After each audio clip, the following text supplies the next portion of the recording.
The job that I was working, I lost, and so my income has declined, and I'm asking for an adjustment in the child support amount. Solely based on the fact that she's not working, I don't think is fair and equitable at this time. And ma'am, this is your motion regarding child support, is that correct? Correct. Can you please state the basis for your motion regarding support, ma'am? The job that I was working, I lost in April, and so my income has declined, and I'm asking for an adjustment in the child support amount due to the changes in income. Any other proposed changes you're requesting, ma'am? I don't know if this is something I could do at the same time, but I would like to also adjust the overnights to increase to just adjust to what we have been doing the past couple years.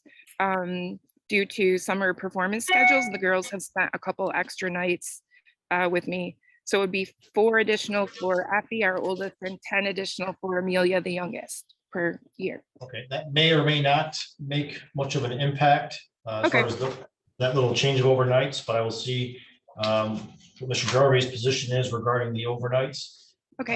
Your motion also referenced something about childcare. Oh, they don't need childcare payment anymore because they come home to me after school. So there's no childcare after school anymore. So I wanted that removed. Yes. And ma'am, are you working then at this time or not working? I am not. I've been looking for a job all summer. And right now I'm looking into gaining a certificate so that I'll have an additional endorsement either for special education, autism spectrum disorder, or speech language and impairment, or I'm also looking into a K-12 education administration program. So because there's no jobs available in my expertise, my certification within 100 miles, and I wasn't able to apply to the ones that are outside the area because I asked and he said we couldn't move over 100 miles. So I may be becoming a student as soon as in a couple of weeks to gain a certification. So that's additional graduate certificate. So about 21 extra graduate level credits. And I understand that you're not working, but the court has the obligation to consider whether or not somebody could be working, and you can do what is called imputing income to somebody. Okay. If you got a different job, then we would take into consideration what that different job is. If it is a lower paying job, if you're not able to obtain the same type of paying job, right, I would certainly consider changing what your monthly amount is. But until we know what you're able to obtain, the court typically goes off of what somebody was previously making, as that is shown as a history of the ability to make that amount. So if you aren't currently working, we don't have the ability to have another job to consider for payment. So at this point, I'm not really inclined to change the income until we know what your next job would pay, whether it's more or less of what you were previously making. As to the childcare, we can certainly lower that. And then you also raised whether or not there were changes in the income for Mr. Jarvie. Is that correct? Yes, I'm not aware of his income, but I would assume that pay scale's gone up for the teaching schedule. Mr. Jarvie, would you please raise your right hand? Full truth and nothing but the truth. Yes. Anything you want to say in response to her motion regarding child support? During the summer and early fall, I did forward to her some job opportunities, which I think a lot of them she applied for. I also encouraged her to be a substitute teacher. They are very desperate to find teachers, especially in Gaylord schools where I work. They have a shortage there. She chose not to pursue that as an option. And she could pretty much work every day doing that type of teaching work. In regards to asking me for more money, yes, I do make more than I did 3 years ago. I can confirm that. It's not a whole lot, but it is a little bit. So I would be willing to increase what I pay based on that increase. Other than that, I believe Miss Aber needs to get a job, some kind of job. She doesn't seem to be real eager to pursue anything right now in terms of work. And so asking me for more money on solely based on the fact that she's not working, I don't think is fair and equitable at this time. So that's kind of my view on things right now. Okay.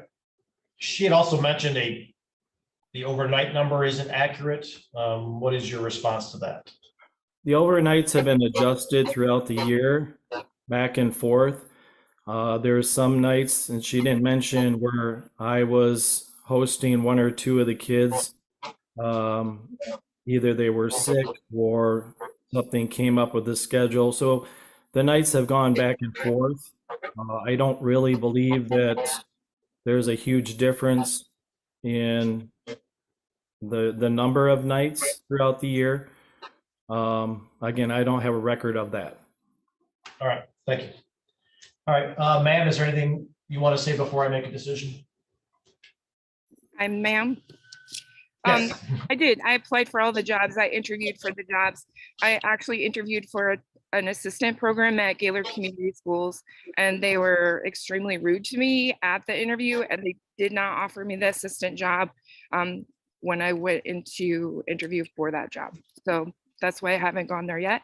It is on my list of places to look into for a substitute position, but right now I'm also looking for a way that I can get the same amount of money that I had been getting instead of going straight to being a substitute teacher. Okay, thank you. All right, well, given that information as to the motion regarding support, I will indicate a new support recommendation would be prepared based on any changes to the defendant's income. So the front of the court will send you the appropriate financial paperwork to complete that. Ms. Aver has lost her job, is not currently working. At this time, though, I would still continue to impute her income at her last income. And obviously, if she does get a different job, then the matter could be brought before the court again.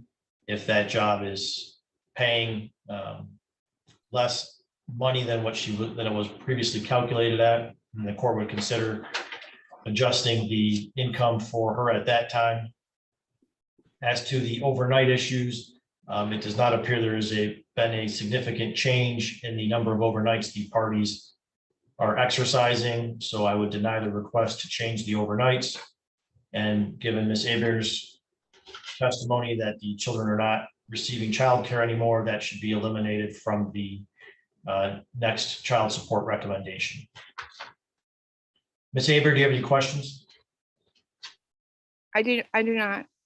All right, thank you. Mr. Driver, do you have any questions, sir? No. All right, thank you both for appearing. That does conclude the matter, and you may sign off. I found out that he was having an affair with my mother, who was also living with us. I was also involved in the relationship with Bronwyn as she lived with Noah and I for a few months before she became pregnant with Noah's son. He apparently cheated on my mother with another woman in Indian River, and she was pregnant when she found out about it. She left him for a while, but is back with him. The girl in Indian River has a baby girl, I believe. I found out from Amaya that Noah has told her that he has another woman, unknown, who is currently 6 months pregnant with his child. Noah and my mother temporarily moved in with me at my apartment, stating that they had nowhere else to go.